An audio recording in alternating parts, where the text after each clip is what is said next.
আছে এখানে দায়িত্বে আছে কেউ? আমরা বিএসটিআই থেকে আসছিলাম। জি ম্যাজিস্ট্রেট মহোদয় আসছেন। আপনারা তো টাইলস ইম্পোর্ট করেন না? জি জি। তো টাইলস ইম্পোর্ট করেন তো এটা বিএসটিআর অনুমোদন লাগে সেটাও জানেন? জি জি।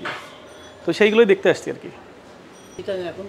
চিটং থেকে করেন, চিটং থেকে এটা ইম্পোর্ট করেন, ইম্পোর্ট করার পর একটা নির্দিষ্ট গোডাউনে রাখতে হয়, নির্দিষ্ট গোডাউনে রাখার পরে সেটা আপনি আমাদের বিএসটিআই কর্তৃপক্ষকে অবহিত করতে হয় যে আপনি গোডাউনে ঠিকমতো রেখেছেন কিনা। তো আপনারা কি সেটা গোডাউনে ইনটেক করে রেখেছেন এবং বিএসটিআইকে কয়টা না বিএসটিআইকে কয়বার অবগত করছেন সেই অবগতগুলো একটুই করেন। সেটা হলো যে আমরা যেহেতু আপনারা বড় ইম্পোর্টার আপনাদের প্রতি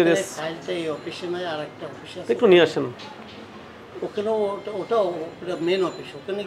আপনি ওদের বলেন এখানে না, আমরা তো একটা জায়গায় আসছি মোবাইল কোর্ট, আপনি তাদের এখানে নিয়ে আসতে বলেন। এটা যেহেতু একটা শোরুম এখানে নিয়ে আসতে বলেন।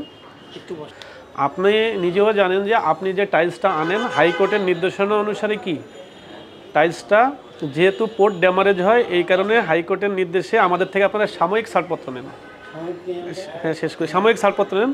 সাময়িক ছাড়পত্রটা কেন দেওয়া হয়? কারণ এটা টেস্ট করতে যে পিরিয়ডের সময় লাগবে সেই পিরিয়ড পর্যন্ত যদি কোর্টে জিনিসটা থাকে তাহলে আপনাদের প্রত্যেকটা কন্টেনার ওয়াইজ পোর্ট ড্যামারেজ হচ্ছে। এইটার কারণে আপনারা একটা হাইকোর্ট থেকে একটা রায় নিয়ে আসছেন এবং সেটা ছাড়পত্রে লেখা আছে। হাইকোর্টের রায়টা কি যে আপনারা এই মালামাল বিএসটিআই থেকে সাময়িক ছাড়পত্র নেওয়ার পরে একটা নির্দিষ্ট গোডাউনে সংরক্ষণ করবেন, কিন্তু চূড়ান্ত ছাড়পত্র না পাওয়া পর্যন্ত আপনি বাজারজাত করবেন না। এবং কন্টেনারটা থেকে মানে ইসের থেকে এই কাস্টম থেকে কন্টেনারটা একটা নির্দিষ্ট গোডাউনে যে মালামালটা রাখতেছেন এইটা আবার আপনি বিএসটিআইকে চিঠি দিয়ে চিঠি দিয়ে অভিহিত করবেন কি না বিগত 3 বছরে আপনারা দেন নাই। হ্যাঁ, তখন আপনি এটা এই একটা দেখান, সেটাই তো। আপনি যদি বলেন যে 1 বছরের মধ্যে আপনি এন্ট্রি করছেন বা আপনি একটা করছেন কি, আমি ওইটাই শেষ করি কথাটা।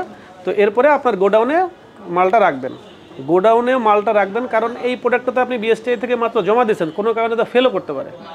বিএসটিআই তো কাজ করে কি পণ্যের মান নিয়ন্ত্রণে। কোনো কারণে যদি পণ্যটা ফেল করে তাহলে তো এই মালটা আপনি করতে পারবেন না, তখন তো আবার বিএসটিআইয়ের হেফাজতে নেবে। আর যদি আপনার পণ্যটাই হয় এক কথায় চূড়ান্ত ছাড়পত্র না পাওয়া পর্যন্ত আপনি বিক্রয় বিতরণ করতে পারবেন না। যেহেতু এটা তো একটা প্রতিষ্ঠানে আসছে এসে বাত নামে নাকি, এটা এসে বাতে আসছে, এখন যদি একটা আসি সেটাও দেখতে কেমন হয়। আবার না হলে আমার একসাথে একদিনে 30টা 40টা যাওয়া পসিবল না। আমি 1 মিনিট শেষ করে দিই।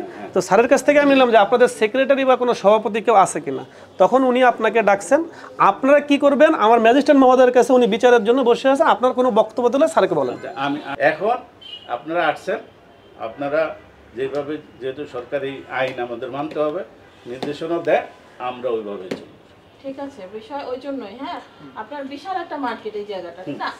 আপনাকে ডাকাটা মূলত একটা কমিউনিটিকে জানানো। সেটা হলো যে স্যারের কাছে যেহেতু উনি তো বিচার করে দিলে তো বিচারই হয়ে যাবে, তার আগে আর কি এটা পক্ষ বিপক্ষ। সেটা হলো আপনাকে ডাকছে রেসপেক্টে অ্যাজ এ রিপ্রেজেন্টেটিভ হিসাবে, কিন্তু আপনি এখানে আসছেন, আপনাকে দায় নিয়ে বলতে হবে, আপনাকে এনশিওর করতে হবে, নাহলে তো আমরা প্রতিষ্ঠান এনশিওর করতে হবে আপনার সাময়িক ছাড়পত্র পাওয়া মাত্র আপনার বিএসটিআইকে